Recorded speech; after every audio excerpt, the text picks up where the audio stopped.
As some of you may have been aware from my previous videos, I have a stove in my studio because it's right off the kitchen and it's my canning stove, and if we're having a bit of a party and I need to cook more than one pizza or whatever. But I want to set stuff on it, yet I'm paranoid about lighting my house on fire.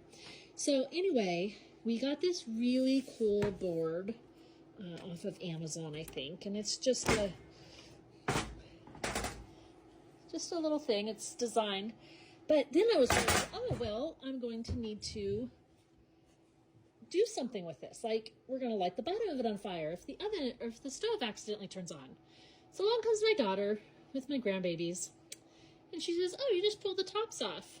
Just pull the handles off of the stove, and then you can't turn the stove on. My daughter is brilliant, I have to say. Anyway, let me see if I can put this back on without creating a whole bunch more noise like I just did.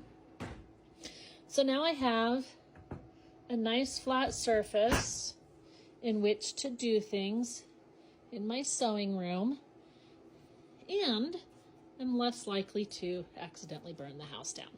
All right. Talk to you later, everybody. Bye-bye.